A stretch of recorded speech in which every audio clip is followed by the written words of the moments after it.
Rogers, Ottawa.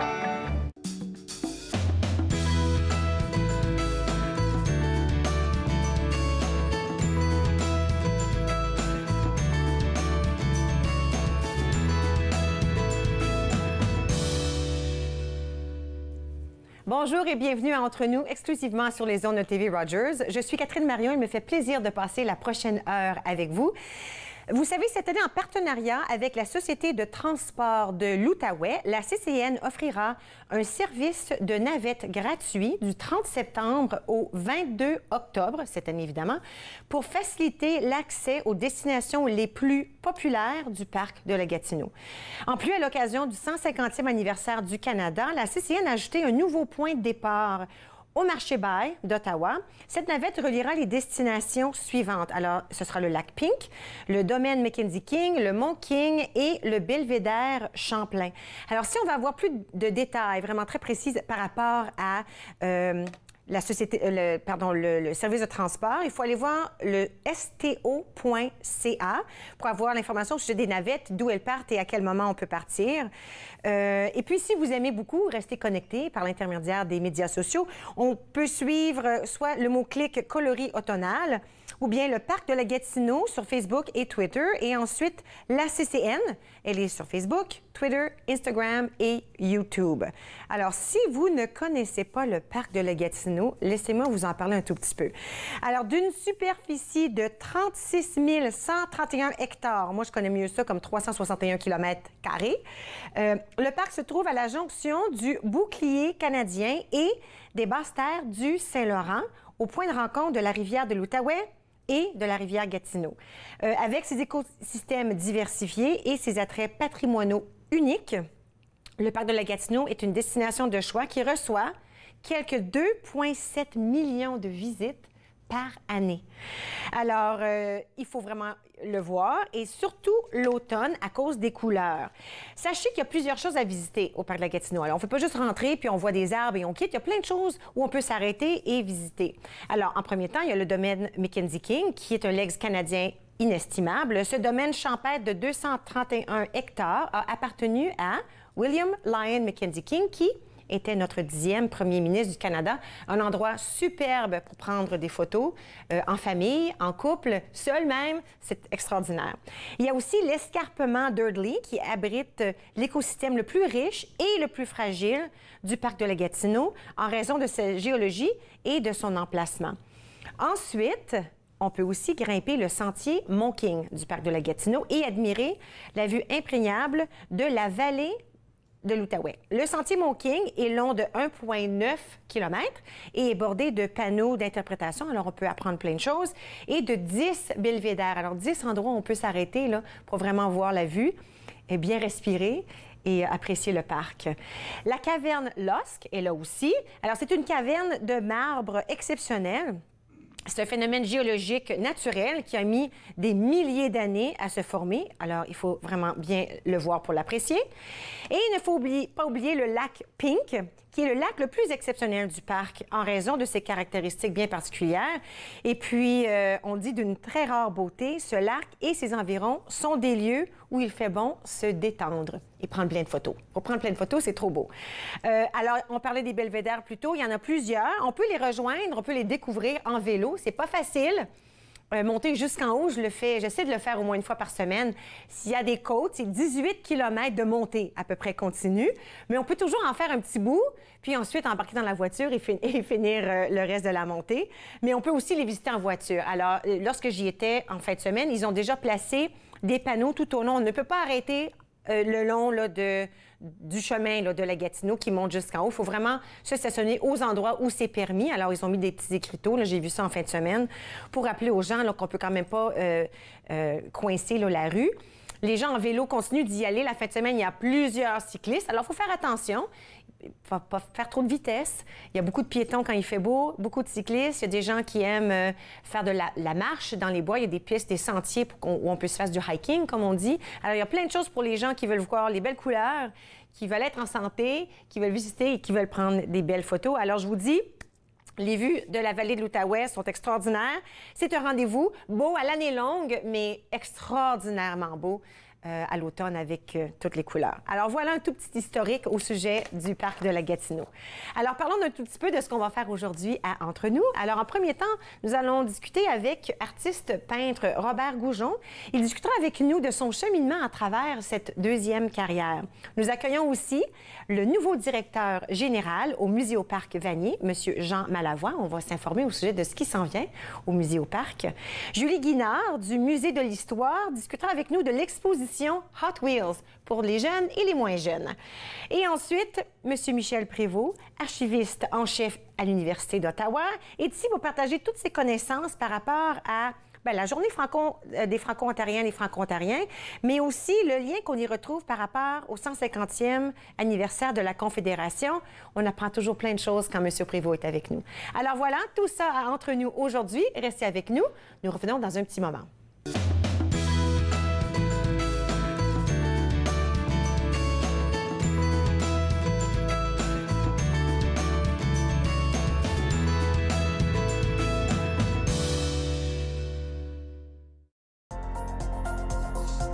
L'émission suivante vous est présentée par la télétransportée Rogers.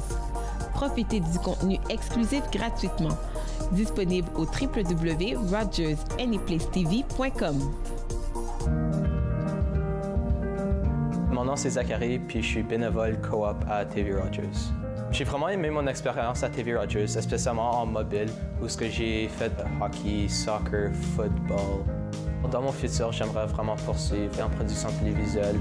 Aussi à Toronto, j'aimerais faire du cinéma. Ici à TV Rogers, j'aime vraiment mon expérience parce qu'il y a plein de personnes ici pour m'aider et c'est une atmosphère vraiment joyeuse. Non, moi, j'en ai jamais fumé. Oui, j'en ai fumé un peu, mais c'est surtout ta mère qui aime ça. Si tu fumes du pot parce que c'est une plante, là, tu te plantes. Parler de cannabis à son ado, ça s'apprend. Téléchargez gratuitement la brochure. Tu sais quoi? L'herbe à puce aussi, c'est une plante, ça veut pas dire que c'est bon pour toi. Trouvez vos réponses sur jeunessessansdroguecanada.org. À l'émission cette semaine, nous rencontrons Tamara qui nous parle de ses trucs pour bien manger à petit budget et Caroline nous propose ses recettes. Ma vie, mon assiette. Vendredi 20h sur TV Rogers.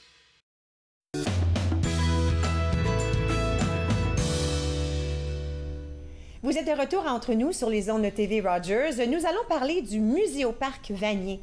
Et avec moi, le tout nouveau directeur général du Muséoparc, M. Jean Malavoie. Félicitations. Merci beaucoup. Ça fait un mois à peu près que vous tenez le poste. Oui, ça fait un mois que je suis au Muséoparc. Mais j'étais à l'ouverture il y a 11 ans, quand ça a été ouvert. Je le connaissais de réputation.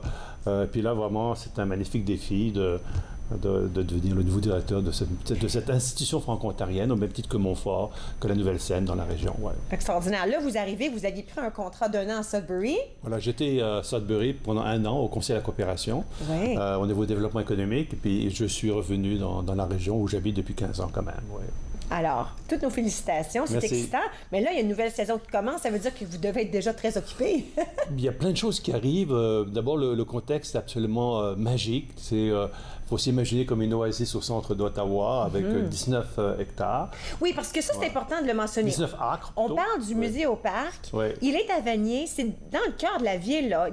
Exactement. Donc, on arrive et puis on devient, vous parliez du parc de la Gatineau avant, on rentre dans une sorte d'oasis, d'un endroit magique où on a 1000 érables et une forêt qu'on appelle la forêt. C'est un bois, une forêt. Et notre musée est dans le cadre du Centre Richelieu. Il y a une bibliothèque aussi. Donc, on vit dans un endroit qui est très calme, très reposant, en pleine nature, en plein cœur de la ville.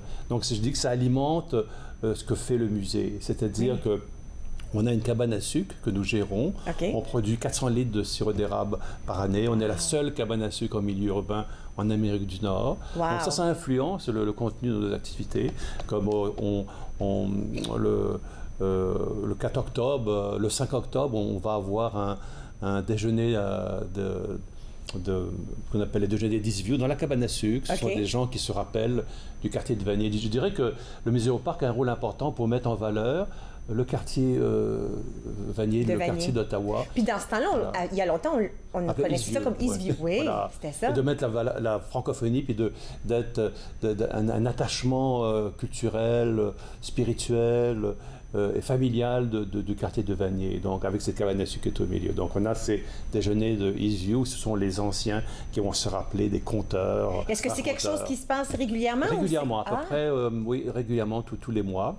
On est aussi, on fait des lancements de livres, comme on a un lancement de livre le 12 octobre avec une auteure, professeure justement de Sudbury, Aurélie Lacassagne, et qui s'appelle, le thème est intéressant, ça s'appelle la perspective créole de l'identité franco-ontarienne, à savoir que elle quitte un peu les pères fondateurs, une identité réduite de minorité pour dire non. La nouvelle identité franco-ontarienne, elle a une perspective créole d'arrimage, d'alluvion, qui vient du monde entier. Wow. Et elle tend à l'universalité. Donc, on a ce lancement des éditions Prise de parole du livre d'Aurélie Lacassagne. Est-ce qu'elle sera là? Elle va être là. Elle va être là. On a ensuite une autre conférence qu'on donne régulièrement, qui s'appelle des causeries, avec Chantal Murray. Et c'est un défi intéressant. Moi, j'ai mon fils le plus jeune à 15 ans. C'est un défi essentiel pour les parents. Écriture et lecture. Que font nos enfants? Est-ce qu'ils écrivent? Est-ce qu'ils lisent? On connaît la réponse. C'est pas toujours. Pas beaucoup. Des fois, les garçons moins que les filles, parfois. Donc, je pense qu'elle va nous donner des idées pourquoi c'est le cas, cette génération très visuelle dans laquelle nous vivons, et peut-être des idées, des tuyaux pour nous dire comment inciter nos enfants à lire et écrire. Ça sera bien. Est-ce qu'il faut s'inscrire? Est-ce qu'il faut aller au site web? Il faut tout simplement aller venir. On se présente le 18 octobre à 19h au musée. C'est 5 $ pour les non-membres et gratuit pour les membres. Parfait. Il y a aussi la fameuse forêt, notre cabane à sucre. On a une activité de créativité le 21 octobre pour les jeunes. C'est l'histoire de la citrouille. Pourquoi une citrouille et comment créer des citrouilles. Oui, c'est vrai. Ça serait intéressant de savoir pourquoi la citrouille. Exactement. D'où ça commence, ça? Donc, venez le 21 octobre à la cabane à sucre à 10h. C'est pour des jeunes, pour non seulement connaître l'histoire de la citrouille, mais faire des citrouilles. Et ensuite, le 28, imaginez, on a une forêt de 19 arcs pour l'Halloween. Imaginez le bonheur. On va avoir une forêt hantée. Hantée, extraordinaire. Moi, j'ai envie d'y aller. Les plus vieux, donc ça... donc je dirais qu'on utilise beaucoup l'espace magique, je répète toujours ce mot-là, que nous avons. Magique et naturel. Et naturel que nous avons pour valoriser toutes sortes de disciplines connexes au patrimoine franco-ontarien, mais aussi le patrimoine de la région d'Ottawa, ancré aussi dans les Premières Nations et les populations métisses. Le 28, au moment de l'Halloween, on parle du 28 octobre, est-ce que c'est une fête qui commence en soirée quand il fait noir ou ça commence plutôt dans la journée? Durant la journée. Les gens peuvent venir durant la journée pour des activités. Et puis évidemment le soir, à la tombée de la nuit, à l'époque où les loups commençaient à hurler, il y a ce parcours on invite les gens à se déguiser. Féerique, de déguiser. Alors moi, je découvre, il y a un mois que je suis là, je découvre tout ce que offre le musée au parc comme tel. On fait beaucoup d'activités pour les jeunes. Et puis aussi, on est célèbre pour notre festival du sucre. Oui. Cette année, c'est du 4 au 8 avril 2018. Puis ça paraît peut-être drôle d'en parler tout de suite, mais c'est très populaire. Les gens veulent déjà le savoir. Exactement. À quel moment pour réserver leur place. C'est du 4 au 8 avril. Oui. On a beaucoup d'écoles, on a beaucoup de gens. L'an dernier, on a eu 15 000 personnes. Donc, c'est vraiment un énorme succès. Et en plus, c'est une promotion d'une cabane à sucre francophone, franco-ontarienne. Puis une vraie, là. À Ottawa. Une vraie cabane à sucre. Il faut la voir, là. Tout l'équipement est là. La nourriture, c'est la nourriture d'une vraie cabane à sucre. C'est notre sirop d'érable de notre érablière. Du musée au parc. C'est pas magnifique, ça. Et c'est ouvert à tout le monde. Est-ce qu'on peut l'acheter? Est-ce qu'on peut acheter une canne ou une bouteille? On peut l'acheter. On vend notre sirop d'érable. Et il a un sirop d'érable, je dirais, comme les grands vins millésimés. Il a 4 différentes formes d'érable. Donc, il va y avoir noir, argenté, à sucrier. Donc, on a un sirop d'érable qui est un peu moins sucré que certains sirops parce que la plupart des érablières utilisent surtout l'érable sucré.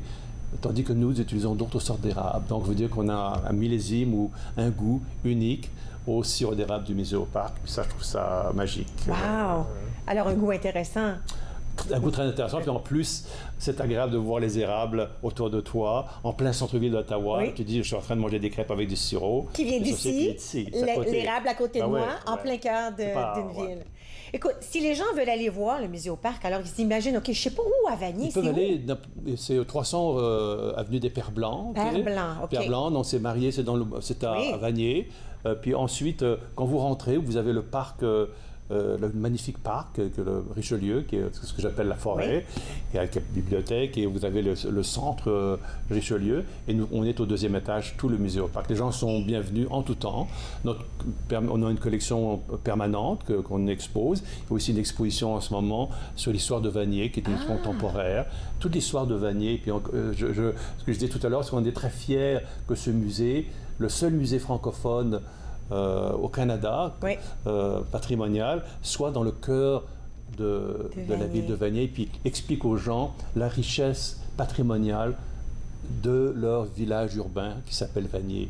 Donc ça, c'est une ville qui est remplie d'intérêt. Enfin, je dis Vanier, c'était une ville avant, mais je trouve que le musée au parc se dotait d'un musée. Ça rajoute énormément. Un petit bijou en plein cœur de la ville. Exactement, c'est très bien dit. Bienvenue au musée au parc. Merci beaucoup. Ça fait un mois. Vous avez toutes les dates dans votre tête de mémoriser. Je suis impressionnée. Moi, ça me prendrait une feuille avec tout ça. Oui, merci. Alors, à la maison, merci beaucoup. Si vous voulez aller plus d'informations, vous pouvez aller voir le site web du musée au parc. On l'a mis à l'écran. Et puis, vous informer de tout ce qui se passe. Sachez que quand on parle des sucres au mois d'avril, il faut vraiment réserver nos places parce que les gens, ils vont en foule. Ça commence maintenant. On a déjà voyez-vous, on commence déjà à réserver. Les écoles surtout, C'est le temps de le faire parce que c'est beau à voir. OK, merci beaucoup. Nous allons prendre une toute petite pause et puis à notre retour, nous allons cette fois parler du Musée de l'Histoire. Vous regardez Entre nous sur les ondes de TV Rogers.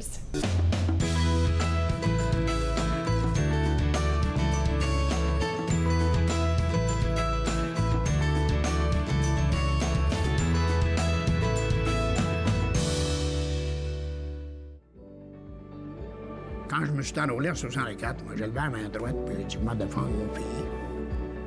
Puis je m'en fais tout ce que vous me demandez. Aujourd'hui, on a des jeunes qui partent en Afghanistan, c'est encore pire. Puis les vétérans, ils n'ont rien demandé. Ils n'ont rien demandé en retour. Et puis on parle de supporter les vétérans. La Légion, c'est nos champions, ça. C'est eux autres qui nous supportent. Cette semaine à Nathan parle, je rencontre Valérie Leloup de New Grocery. On parle aussi des huiles essentielles en profondeur.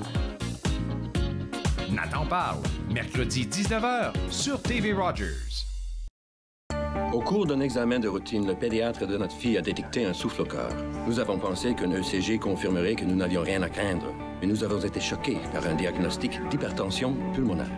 Les samedis matins, c'est fait pour jouer, pas pour les médicaments.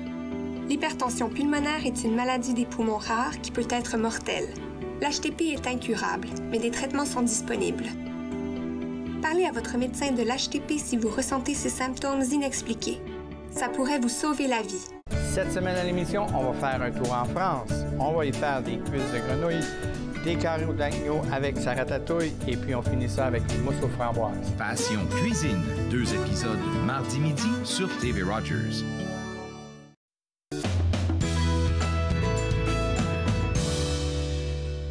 Vous êtes de retour Entre nous sur les ondes de TV Rogers. Nous allons maintenant parler du Musée de l'Histoire et d'une toute nouvelle exposition qui est là présentement. Alors avec moi, Julie Guinard, chargée de projet et d'exposition, pardon. Alors, écoute, Hot Wheels. J'ai un peu dans ma tête ce que ça veut dire. Est-ce que c'est aussi cool que je pense?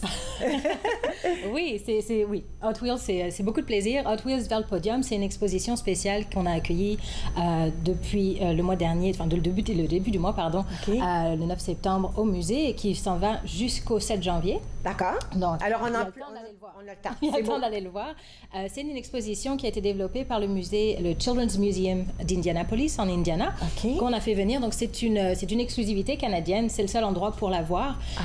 Et c'est une exposition qui est vraiment pour les enfants et les familles. Donc, c'est 6-12 ans et leurs familles pour découvrir l'univers de la course automobile, tout en s'amusant avec des petites voitures Hot Wheels, évidemment. Donc, c'est l'occasion de tester ses capacités de résolution de problèmes, de travail en équipe d'apprendre des notions aussi en ingénierie, en mathématiques, en génie, parce que l'idée, c'est comment est-ce qu'on développe des vrais bolides pour aller le plus vite possible, le plus sécuritairement possible. Et nous, dans l'exposition, on teste ça avec des petites voitures Hot Wheels. Soit ce que j'aime, c'est que, regarde, comme on voit dans l'image, c'est pas seulement parce qu'on s'amuse, on apprend aussi. Là, on voyait un enfant avec un outil, il y a des choses d'apprentissage. C'est pas juste qu'on se promène puis on voit des petites autos derrière une fenêtre et là, c'est fini. Non, c'est pas ça. C'est vraiment l'apprentissage par le jeu et le fait aussi de travailler en famille, finalement, de devenir enfant et parents. On s'entraide les uns les autres et c'est vrai qu'on est là pour tester finalement, à la fois apprendre, mais tester tout de suite sur le terrain finalement, dans l'écurie Hot Wheels. Bon, alors à ce moment-là, il y a des expositions à travers tout ça, ou des programmes, je devrais dire, à travers l'exposition? Oui, durant finalement, on a des programmes prévus qui s'en viennent en lien avec Hot Wheels. On a les fins de semaine. Cette fin de semaine et jusqu'à la fin octobre, on a l'occasion de jouer aux jeux vidéo Hot Wheels Forza Horizon sur le grand écran du Ciné Plus au musée. Donc, si vous voulez venir jouer à un jeu vidéo Hot Wheels sur grand écran... Comme un grand écran, genre cinéma, là? Le grand écran, l'ancien, ce qu'on appelait le IMAX, le grand écran. Donc, ça, c'est les matinées de 9h45 à 11h30, finalement, avant que les films, la programmation normale revienne. Donc, ça vaut le coup de venir tôt en fin de semaine. Et puis, on va avoir le 4 novembre, on a un gros programme le samedi 4 novembre qui s'appelle À toute vitesse, où là, on va pouvoir jouer sur des pistes Hot Wheels, à nouveau aussi les jeux vidéo, mais on va pouvoir aussi faire des petites voitures solaires, on va pouvoir décorer des petites voitures et rencontrer des fans, des collectionneurs passionnés de Hot Wheels, parce qu'on sait que ce sont des petites voitures iconiques que les gens collectionnent depuis les années 60, finalement, la fin des années 60. C'est ce que je me dis, qu'il y a peut-être des mamans et des papas qui vont vouloir y aller autant que les enfants parce qu'on se rappelle des souvenirs. Exactement. Tout le monde retourne un peu en enfance avec cette exposition-là et ce programme-là, ça va permettre d'en voir encore plus. Et puis, juste après Noël, du 26 décembre jusqu'au 7 janvier, là, c'est le temps aussi de sortir les cadeaux, d'aller jouer avec ces petites voitures Hot Wheels. On fait un grand circuit transcanadien Hot Wheels à travers la grande galerie du musée, où là, en famille, on va pouvoir explorer les différentes provinces et territoires canadiens, en apprendre sur l'histoire de toutes les provinces. Avec nos petits circuits Hot Wheels, finalement, on va s'arrêter à des attraits sur le bord de la route, découvrir la transcanadienne, tout en s'amusant dans le cadre magnifique qui est la grande galerie du Musée canadien de l'histoire. Incroyable. Maintenant, dans la photo qu'on a vue tout à l'heure, l'enfant qui semblait construire ou réparer la voiture. Quand on dit créer une voiture, est-ce qu'on parle de créer une petite voiture ou on parle de jouer avec... Ah, OK. Mais ce qu'on a vu là, c'est le gros challenge dans l'exposition, c'est le challenge de l'arrêt au puits ou au stand, où là, finalement, en équipe, on doit vraiment faire un ravitaillement comme dans une course automobile. Parce que pour gagner comme la Formule 1, là. Exactement. Pour gagner une course, il ne faut pas juste que le pilote il soit rapide, il faut que toute l'équipe soit rapide. Donc, dans ce challenge-là, dans l'exposition... comme ça, là, c'est ça, je parlais de ça. On change les roues, on met de l'essence et on doit faire ça. Il y a un chronomètre, on doit faire ça en un temps record. C'est tellement fun de voir les gens faire ça. Les enfants doivent s'amuser. Est-ce que les mamans et les papas ont doué? Oui, oui, parce que on va beaucoup plus vite quand on travaille en équipe. Donc, l'idée, c'est... Et en plus, on peut s'habiller avec les chemises de l'écurie Hot Wheels. On s'habille et on appuie sur le chronomètre et on va faire le changement de roue, le ravitaillement et voir si on arrive à être le plus rapide. Alors, il y a quelques voitures, des équipes? Là, on a une grosse voiture taille réelle pour faire ça. Puis, on a aussi une petite roue pour s'entraîner avant de faire le gros défi.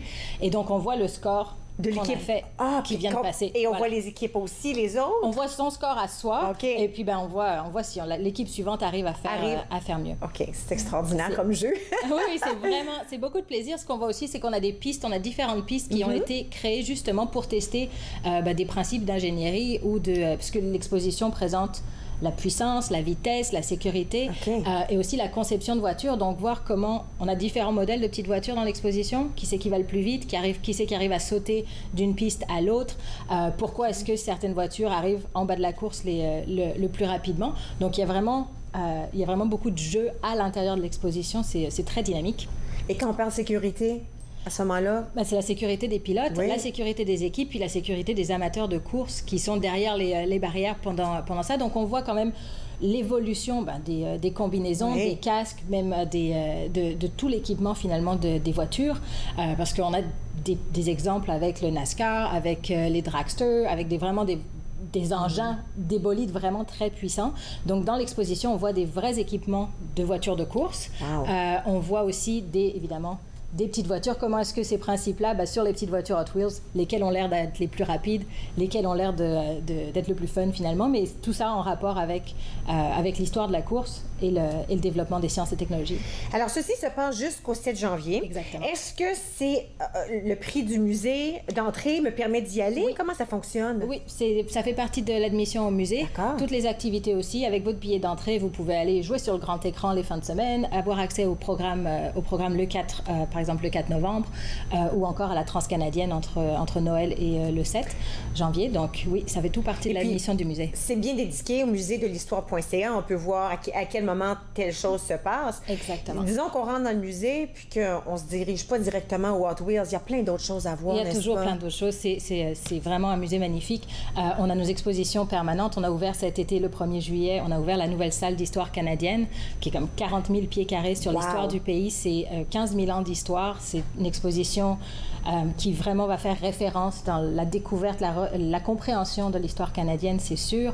On a toujours la grande galerie, la salle des premiers peuples et des expositions spéciales. Donc, en ce moment, on a encore l'exposition Hockey jusqu'au 9 octobre. Oui. On a Hot Wheels. On a une exposition qui s'appelle Canada jour 1 sur l'expérience des immigrants au Canada. Intéressant. À travers tout le 20e siècle. On a une exposition sur une collection de voitures hippomobiles, donc les voitures à chevaux, qui est aussi là jusqu'au début janvier. Évidemment, le Musée canadien des enfants, qui fait partie du Musée canadien de l'histoire, qui est toujours tellement apprécié de tout le monde, des familles, des enfants de tous les âges. Et le Ciné Plus aussi, on a toujours une programmation de cinéma dans le musée. Il y en a des choses à voir. C'est comme ça qu'on va terminer. Alors, merci beaucoup, Julie. Hot Wheels semble tellement intéressant. J'invite tout le monde à aller voir au site web Musée de l'Histoire, tout ensemble, muséedelhistoire.ca. Vous allez voir la programmation et voir qu'est-ce qui se passe avec l'exposition de Hot Wheels, à savoir à quelle date telle activité va se passer. Allez-y avec vos enfants. Je ne suis pas certaine qui va s'amuser le plus, les enfants ou les parents. Peut-être que ce serait moi. Alors, on va prendre une toute petite pause et puis à notre retour, nous allons parler avec M. Robert Goujon, artiste peintre. Vous regardez Entre nous sur les ondes de TV Rogers.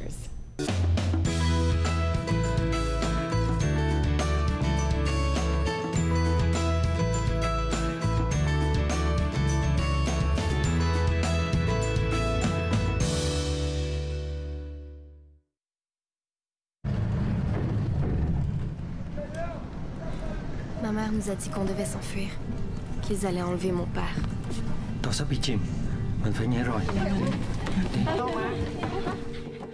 Si mes parents avaient peur, ils nous l'ont toujours caché. Mais jamais nous oublierons notre départ forcé du Vietnam. Nous étions perdus. Quel était votre emploi au Vietnam? Professeur d'université. Nous n'avions plus de maison. Avez-vous de la famille au Canada? Non, aucune. Et personne ne voulait de nous. Bienvenue au Canada. Le Canada nous a choisis. Les Canadiens ont ouvert leurs frontières, leurs foyers et leurs cœurs à plus de 100 000 réfugiés qui ont fui la persécution après la guerre du Vietnam. Nous étions enfin chez nous. Exposés, discours, conférences, c'est à Podium que vous les retrouverez. Il y a eu différents événements déclencheurs. On se comprend qu'être artiste, c'est pas une job normale. Podium, mardi 21h sur TV Rogers. Un petit détail sur la cathédrale. Le peintre des 4 saisons, samedi 13h30 sur TV Rogers. Vous êtes de retour entre nous sur les ondes de TV Rogers. Imaginez que ça vous tente tout d'un coup de changer de carrière. Nous allons parler avec un homme qui a fait exactement ça. Monsieur Robert Goujon, artiste peintre, bonjour. Bonjour. C'est une deuxième carrière pour vous, là, ceci, là, d'être peintre, d'être artiste, n'est-ce pas? Enfin, oui. Il y a 20 ans, j'ai commencé à prendre des cours et j'ai continué, j'ai pris des ateliers en art et quoi. J'ai eu la chance de travailler avec des gens très qualifiés. Ils m'ont poussé et voilà, la carrière. J'ai fait carrière au gouvernement. Oui. Mais maintenant, je fais carrière En or. En or. Alors, vous êtes à la retraite du gouvernement, pardon. Oui, je suis à la retraite. De là, on est à la retraite. Et puis là, est-ce que ça vous permet de mieux vous concentrer sur cette passion? Ça me donne beaucoup plus de temps. Ça me permet d'être créatif dans le sens que vendre, c'est important, mais je peux pousser l'originalité. Et ça, c'est pas toujours le cas. Parfois, les artistes doivent, pousser le beau connu. Alors que moi, j'ai ma vision et je peux le poursuivre. Et voilà, avec succès, un peu de succès. Mais c'est bien ça. Alors, est-ce qu'on peut dire que vous aimez beaucoup ce que vous faites? C'est la passion. Ah oui, hein? Ouais. Lorsque je peins, enfin, je me libère, mais en même temps, je m'épuise. OK. Lorsque j'ai fini un tableau, je suis complètement vidé. Alors que j'ai des collègues ou des gens que je connais qui font de l'art, mais pour eux, c'est de la thérapie. Pour moi, non. Ah non, vous êtes épuisé. Est-ce que ça vous prend un moment de répit? Alors, disons, vous terminez un tableau, terminez une peinture. Avez-vous besoin d'un petit moment avant d'en commencer une autre? Ou est-ce qu'il y a une idée tout de suite qui se présente? Ou est-ce que ça dépend? Lorsque je suis vidé, je suis vidé. Ça prend quelques heures même. Lorsque je termine un tableau, la nuit en question, je dors mal. Oui, intéressant. J'aime souvent demander aux gens, les artistes, qu'ils soient musiciens ou peintres ou écrivains, à quel moment est-ce qu'on sait que votre œuvre d'art, indépendamment de la sorte, qu'elle est terminée? Comment est-ce que vous savez là, que vous avez donné le dernier coup de brosse? À quel moment vous savez? Ou est-ce qu'on a toujours l'impression qu'il faut juste... qu'elle n'est jamais finie, mais qu'il faut laisser qu'il faut arrêter? Très bonne question. Dans mon cas, je peins très vite, avec beaucoup d'énergie. Et des fois, je vais passer sur le même canevas plusieurs tableaux, jusqu'à temps que j'ai de quoi qui marche, que l'œil aime. Et arrêter, c'est très important. Et savoir quand aussi, c'est un apprentissage en même temps. Parce que parfois, une brosse de plus et le tableau ne marche pas. OK. Et c'est surtout ce problème-là. Les gens ont tendance de trop pousser, d'être trop intellectuels dans leur œuvre. OK. Et puis vous, c'est plus émotion? Beaucoup d'émotions. OK. Oui. Si on devait vous demander comment on vous décrirait, on a vu quelques photos à la télé, comment est-ce qu'on décrirait ce que vous faites? Bonne question. Est-ce que c'est possible? Oui, mais en ce moment, je travaille sur 3 séries. Paysage urbain, paysage et en mouvement. Et les 3 séries sont très différents. Et je m'appuie sur un ou l'autre, dépendant de qu'est-ce que je veux créer, produire. Je frôle la ligne entre l'art représentatif et l'art abstrait. D'accord. Et c'est une ligne presque dangereuse. OK. Parce que représentatif, faut quand même livrer l'émotion, il faut livrer l'énergie.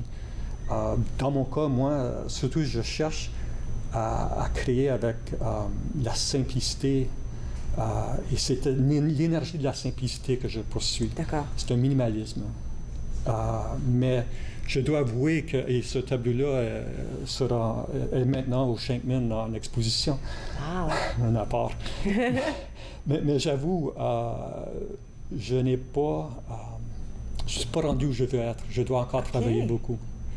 Puis là, je dois avouer, vous avez été, je vais montrer aux gens, vous avez, à 2 reprises, on vous a mis dans cette revue, Bravo Art, une fois en 2016 et encore une fois en 2017, n'est-ce pas? Où est-ce qu'on peut voir vos œuvres d'art présentement?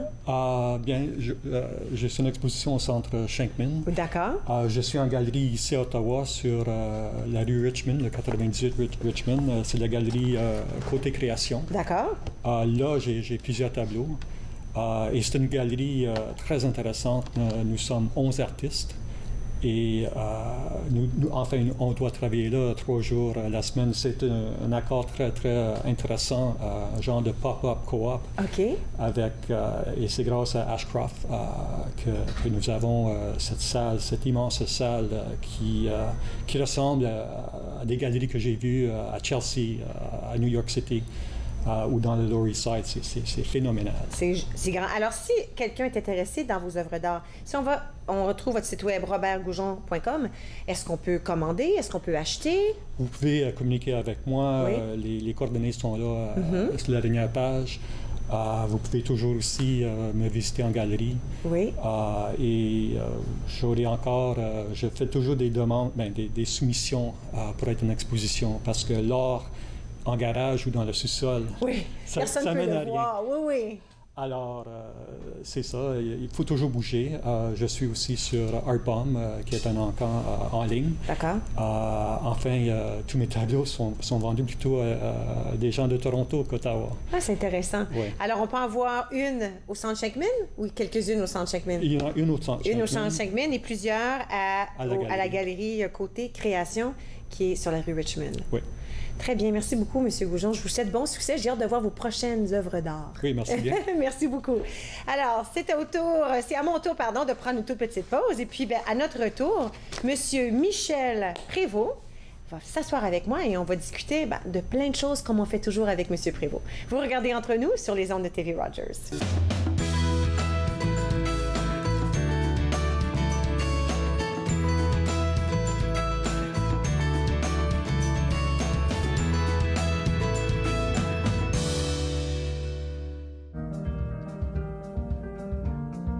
Je suis Dominique Lheureux et je suis bénévole chez TV Rogers.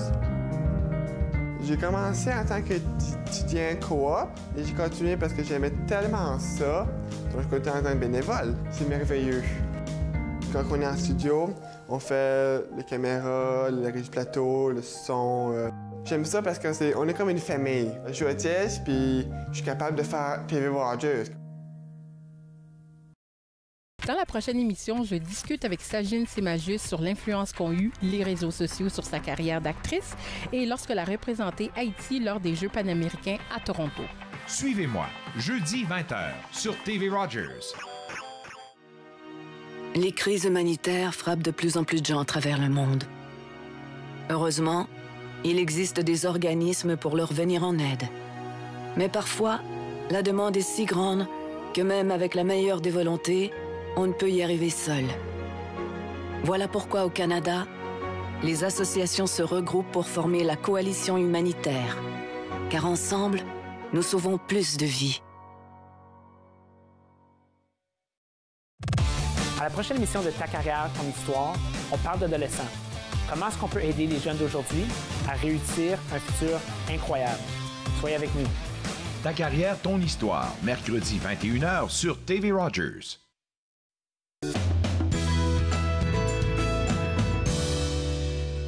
Vous êtes de retour entre nous sur les ondes de TV Rogers. J'ai déjà commencé mon entrevue presque avec M. Michel Prévost. Ça commence toujours comme ça. Re-bienvenue.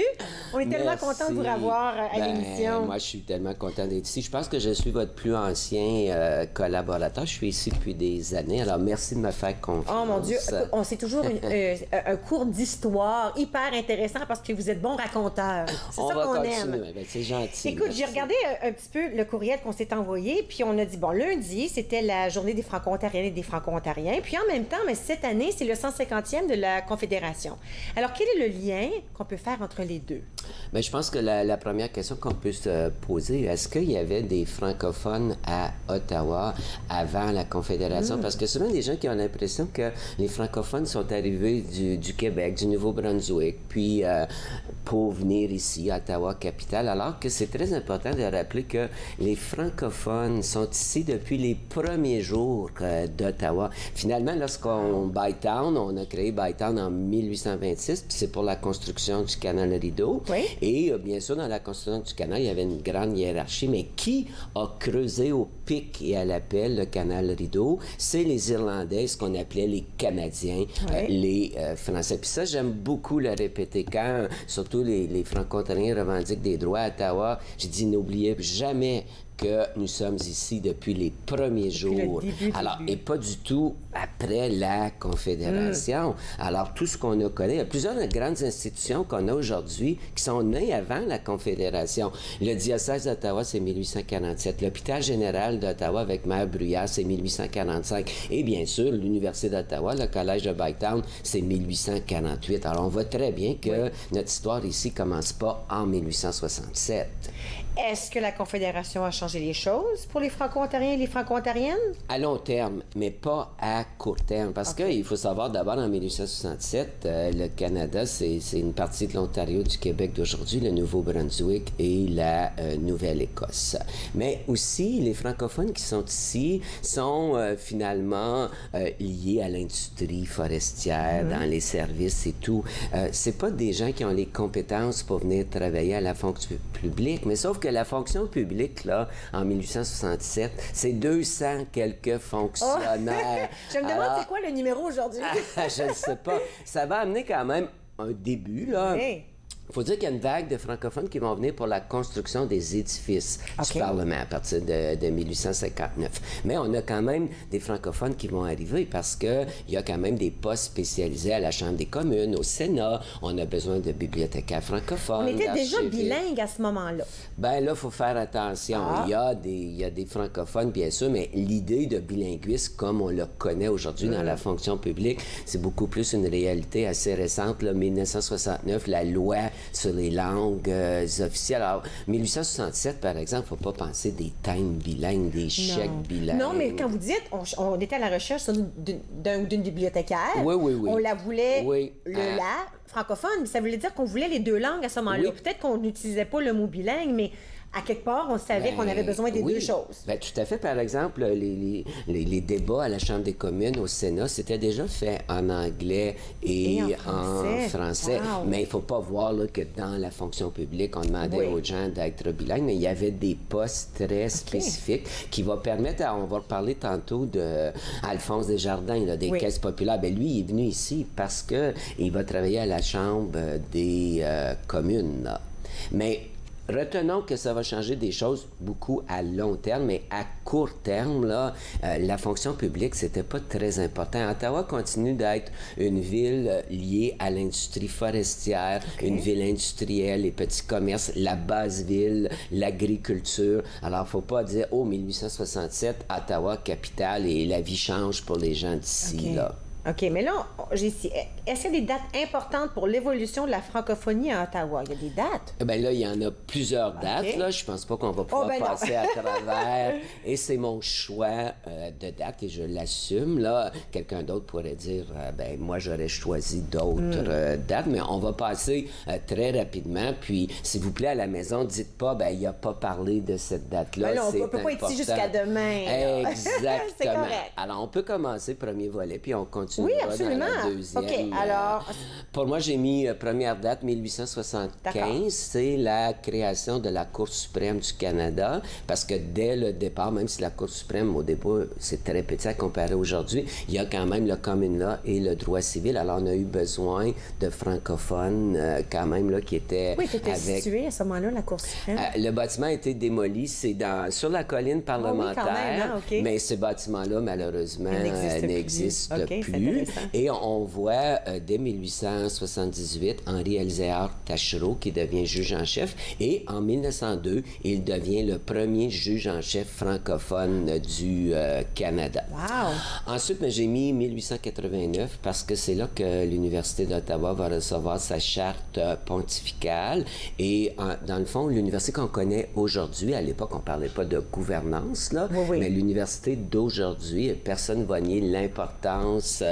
Bien, on voit d'ailleurs 1804. Ça, c'est le programme pour le banquet. On a fait un grand banquet à l'université.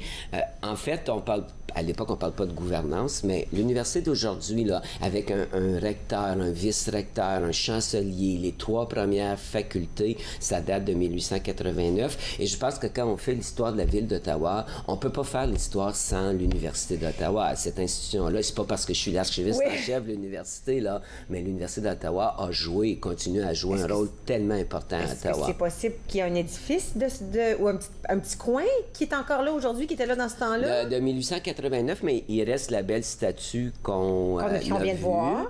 Et notre plus ancien pavillon à l'université, c'est le Juniora 1893-94. Mais maintenant, on a jumelé 2 maisons. Sur la rue Séraphin-Marion, on a des belles maisons patrimoniales. Par exemple, le pavillon Alex Trebek, la maison date de 1875. La maison Farin à côté, 1885. Alors, il y a quand même des choses qui sont là depuis très longtemps. Oui, mais il y a beaucoup de choses. L'université, le grand bâtiment qu'il y avait là en 1889, malheureusement, va brûler en 1903. Puis le pavillon de Tabaret qu'on voit aujourd'hui, là, les plus anciennes parties datent de 1905. Wow, OK.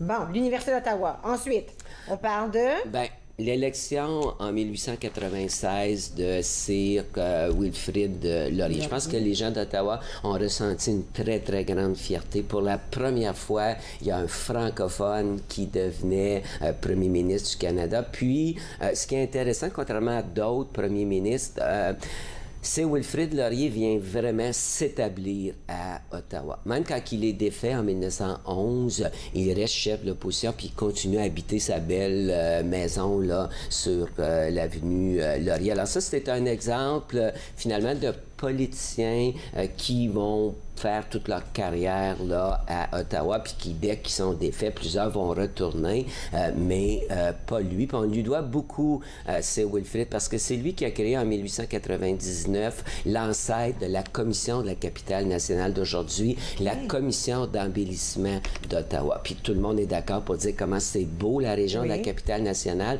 mais c'est parce qu'il y a eu beaucoup de planification, d'urbanisme, et on le doit à Sir Wilfrid. C'est un homme de vision, parce que lui, il a peut-être choqué les gens, mais il a dit, Ottawa, c'est une ville laide. Puis il avait raison, mais c'est un visionnaire, et il a dit, elle a le potentiel de devenir le Washington du Nord. Puis on peut dire que le rêve de Laurier s'est réalisé. On va prendre une toute petite pause. Bougez pas. On va continuer notre discussion au sujet des Franco-Ontariens, des Franco-Ontariennes de Ottawa, de la Confédération. Tout ça à notre tour. Vous regardez Entre nous sur les ondes de TV Rogers.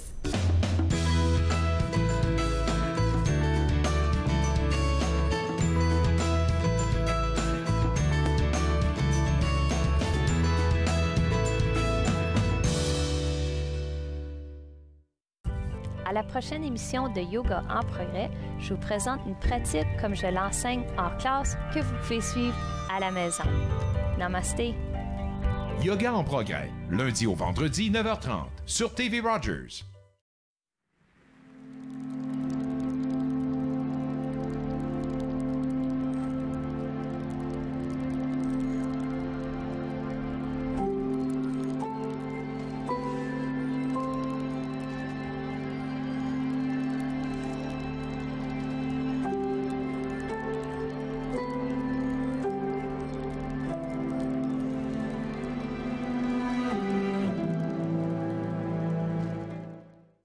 Non, non. Moi, j'en ai jamais fumé. Oui, j'en ai fumé un peu, mais c'est surtout ta mère qui aime ça. Si tu fumes du pot parce que c'est une plante, là, tu te plantes. Parler de cannabis à son ado, ça s'apprend. Téléchargez gratuitement la brochure. Tu sais quoi? L'herbe à puce aussi, c'est une plante, ça veut pas dire que c'est bon pour toi. Trouvez vos réponses sur jeunessesandroguecanada.org.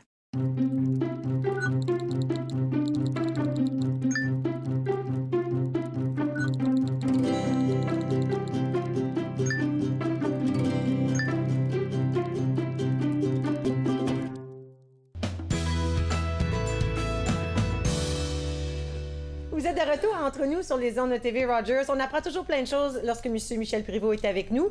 Et puis, on parlait un peu de la francophonie à Ontario et Ottawa. Aujourd'hui, on met plus l'accent sur Ottawa comme tel, oui. Et puis, avec les dates importantes, mon Dieu, c'est intéressant. Alors là, on s'est attardé à Sir Wilfrid Laurier, qui était notre premier ministre francophone. Alors ça a beaucoup de fierté au Canada et dans notre région. Oui. Puis en particulier pour les francophones, là, de savoir qu'un des leurs pouvait devenir premier ministre. Puis il a été là longtemps quand même, de 1896 à 1911. Puis il est resté chef de l'opposition jusqu'à sa mort en 1919. Wow. Alors il a vraiment marqué la région, mais aussi l'histoire du Canada.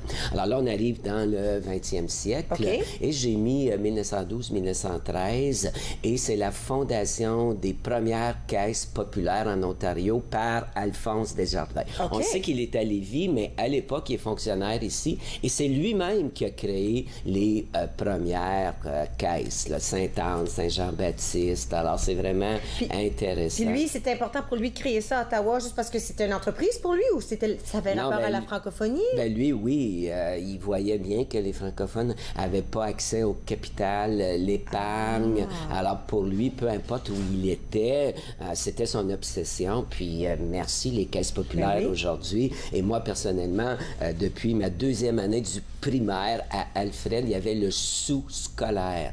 Et on avait notre premier livret. J'ai gardé, on faisait des petits dépôts. Mais dans le fond, c'était une très bonne stratégie de la part des caisses Desjardins parce que tu créais une fidélité. Et un exemple, 55 ans plus tard, ou presque, je suis toujours membre d'une caisse populaire. Mais très peu de gens réalisent que c'est Desjardins lui-même qui a fondé les premières caisses. Après ça, il retourne à Lévis, puis là, il va avoir plusieurs autres caisses, mais c'est pas lui qui les a fondées. Incroyable. 1912, le règlement 17, bien sûr, puis on va pas faire l'historique, on l'a déjà fait, là, qui, dans le fond, restreignait l'enseignement du français dans les écoles au-delà de la 2e année. Et le but, c'était d'assimiler les Franco-Ontariens. Mais ici, comme à Ottawa, ils étaient quand même assez nombreux dans l'Est ontarien. L'impact n'a pas été aussi grand que dans certaines régions où les francophones étaient très minoritaires. Mais je vais revenir là-dessus parce que 1912, c'est le règlement 17, mais 1913, c'est la fondation du journal Le Droit,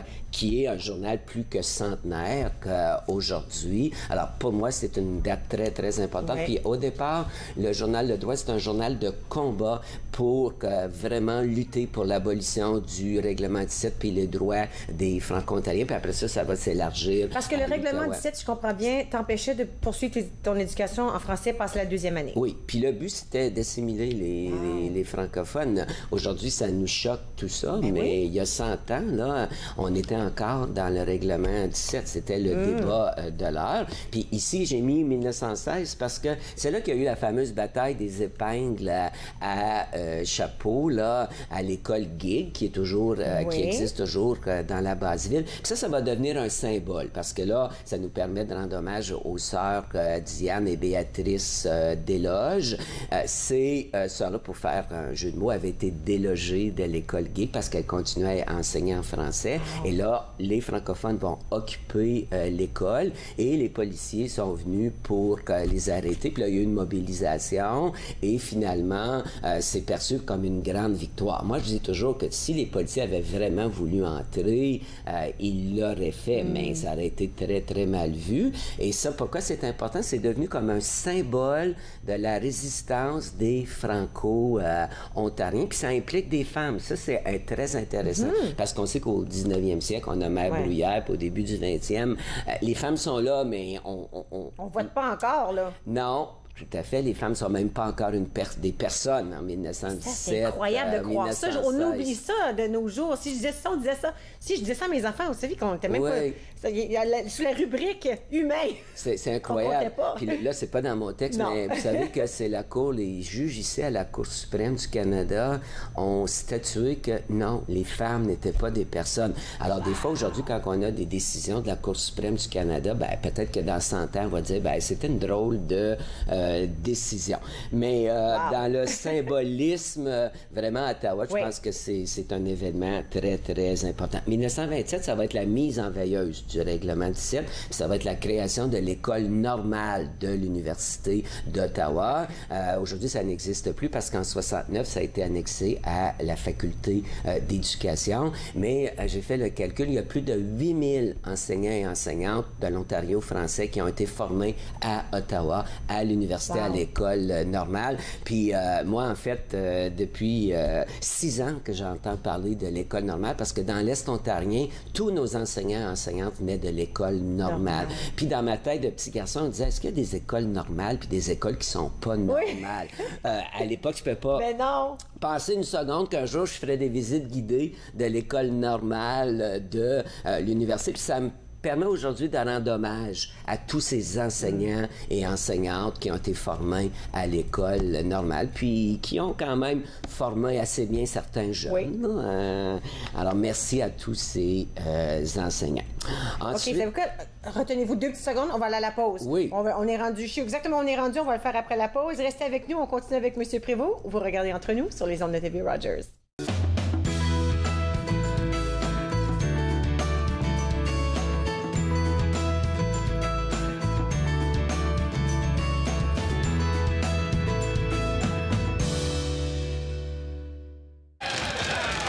Débarrassez-nous de ces femmes. Allons, messieurs, allons, je vous en prie. Et donc, cet organe que j'ai le regret de ne pouvoir nommer, et ce à cause de la présence de ses membres du sexe faible, qui, quoique toutes deux soient mariées, ne supporteraient sans doute pas... À la porte. Patience, Jenny. Patience. À la porte. Docteur McFarlane. Madame Trout. La médecine n'est pas une affaire de femmes. Foutez-les dehors. Si vous ne reprenez pas en main cette salle de cours, je rapporterai mot pour mot le contenu dégoûtant de votre discours à votre charmante épouse. Mon amie Jenny Trout n'a pas été la première femme à subir ce genre de choses dans une faculté de médecine. Mais elle deviendra la première femme à pouvoir exercer officiellement la médecine au Canada. Et toi, tu aimes les animaux? Viens me visiter à la ferme de Jojo. Il y a des canards, des cochons et des chèvres. On va s'amuser. À bientôt! À la ferme de Jojo, 2 épisodes de chaque jour dès 8h sur TV Rogers.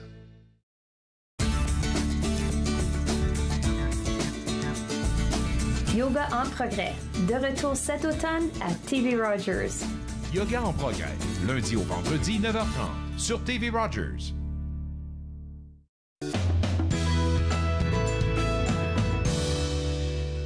Vous êtes de retour entre nous avec moi et M. Michel Prévost. On parlait de dates importantes. On venait juste de finir de parler de l'école normale. Où en sommes-nous rendus? Bien là, on va sauter rapidement. Les années 60, c'est incroyable tout ce qui s'est passé. 1963, on va diviser le grand diocèse d'Ottawa. Avant, ça comprenait tout l'Outaouais, l'Est ontarien. Et là, on va diviser la partie québécoise. Et ça s'est fait très tard parce que les Franco-ontariens, surtout ceux d'Ottawa, ne voulaient pas ça parce que les francophones devenaient minoritaires dans le diocèse. Quand on se séparait comme ça, on devenait minoritaire. Oui, exactement. Ensuite, ben, des dates incontournables. Les années 1968-69, c'est incroyable. La loi sur les langues officielles. Et là, on a des francophones qui vont arriver beaucoup du Québec. Et on en rencontre aujourd'hui, puis ils disent, ah ben moi, mes parents, ou moi, je suis arrivé ici dans les années 69 parce que là, c'était la loi sur les langues officielles. Puis on avait besoin de beaucoup de personnes bilingues. Alors ça, on ne dira jamais assez l'importance de cette loi-là. Mais je vous dirais encore plus important, peut-être pour les francophones d'ici, c'est enfin, en 1968-69, là, les Franco-ontariens ont eu droit à leur école secondaire publique francophone. 68-69. Oui, en fait, la loi passée. Ben, plus de 100 ans après la Confédération, on ne peut pas dire que la province a été très proactive. 1990, la cité collégiale, je pense qu'aujourd'hui à Ottawa, que serait la capitale sans la cité, puis il y a des belles collaborations avec l'Université d'Ottawa. Et 1997, c'est toute la saga de l'hôpital Montfort. C'est incroyable, on ne passera pas tous les détails, ça a duré des années. Les gens ne réalisent pas. C'était pour fermer. Oh, il y avait une discussion qu'on allait abolir, fermer. Fermer, complètement. Oui, puis ça deviendrait une clinique, là.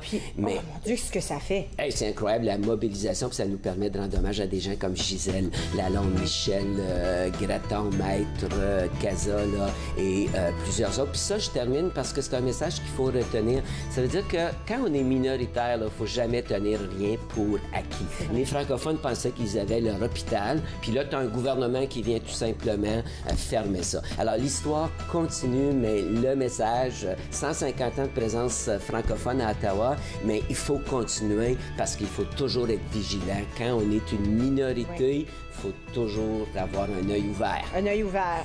Merci beaucoup. On Ou aime les deux. tellement Oui, les deux. On aime tellement quand vous venez nous visiter. J'ai déjà hâte à votre prochaine visite à savoir quelles choses intéressantes on va apprendre. Ah, c'est bien gentil. Merci beaucoup. Alors, c'est déjà le terminé. Revenez nous voir demain pour une toute nouvelle épisode d'Entre nous sur les ondes de TV Rogers. Au revoir.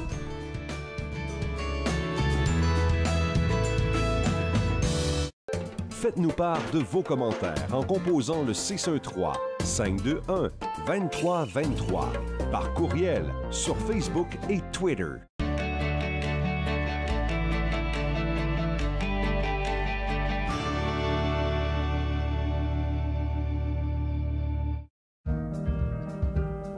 J'ai choisi TV Rogers parce que c'était dans mon champ d'intérêt, produire, réaliser, faire tout ce qui a trait à la télévision, voir comment que ça se passait en arrière de l'écran, les caméras, le montage. Tu le sais pas quand tu commences à regarder la télé puis tu dis, il y a quelqu'un qui pèse sur un bouton qui fait « Hey ».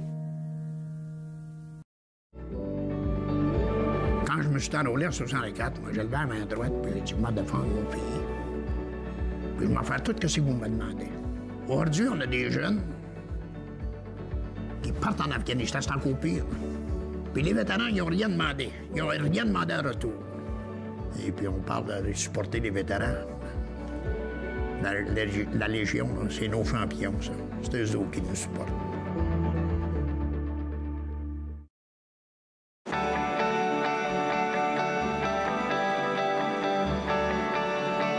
Regardez TV Rogers, Ottawa.